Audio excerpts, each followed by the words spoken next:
The New York Times finally caught up with the surprise hit pro-life movie Unplanned on the front of Tuesday's art section. Anti-abortion in Hollywood, the makers of Unplanned have hit despite hurdles.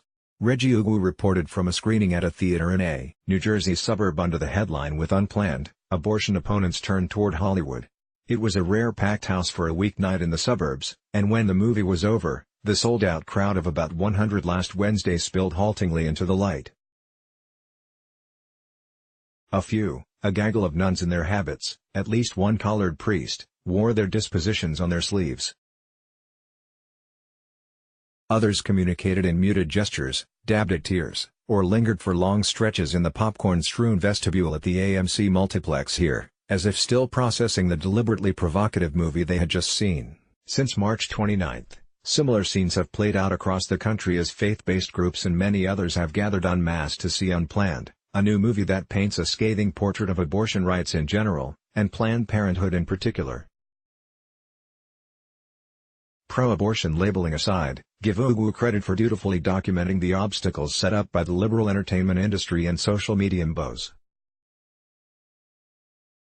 Unplanned has banked on its ability to draw such motivated crowds, despite what the filmmakers, Christian anti-abortion advocates hoping to make a dent in Hollywood, described in interviews as a torrent of adversity. Television networks, too, rejected the film's trailer as too political to touch. The official Unplanned Twitter account, erroneously linked to online trolls, was temporarily suspended on opening weekend, and the star of the movie, Ashley Bratcher, has struggled to book TV interviews outside Fox News and the Christian Broadcasting Network. Those criticisms could have been aimed at the Times as well, given the paper's failure to review the movie, as Brent Bozell and Tim Graham noted. Ugwu found excuses for the treatment, playing defense for the media. Of course, no film is entitled to media exposure. And in each of the above cases, the companies and networks denied singling out Unplanned. But the belief among anti-abortion communities that powerful forces have arrayed against the film has kindled long smoldering claims of liberal and anti-religious bias in the media in Silicon Valley. The paper's usual slanted abortion labeling came through. The movie comes as conservatives are feeling emboldened to roll back abortion rights, including potentially overturning the landmark Roe v. Wade decision, after the confirmation last October of Justice Brett Kavanaugh solidified their majority on the Supreme Court.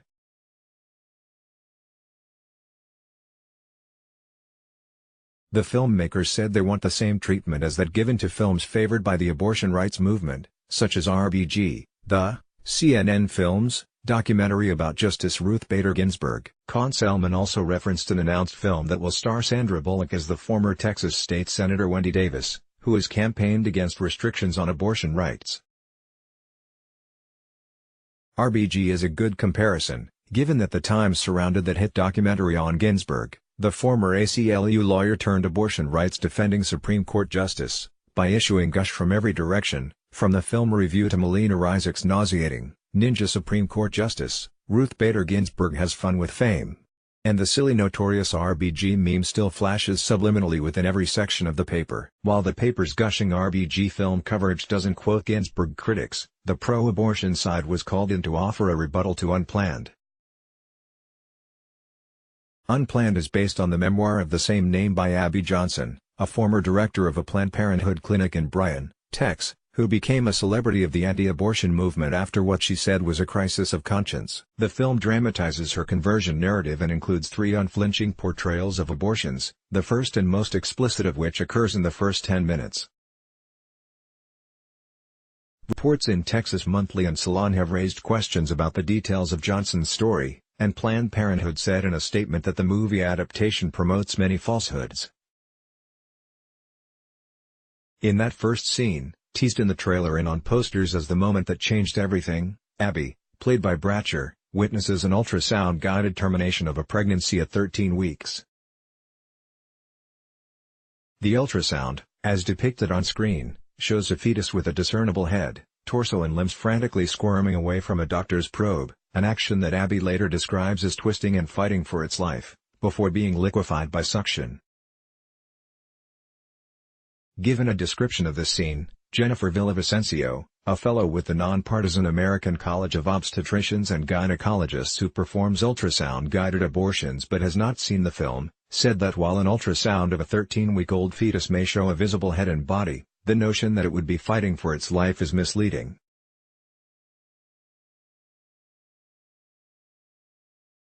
Conselman and Solomon defended the scene as faithful to Johnson's personal account and said it had been vetted by Anthony Levatino, a retired obstetrician-gynecologist and longtime anti-abortion activist, who also plays the doctor in the scene.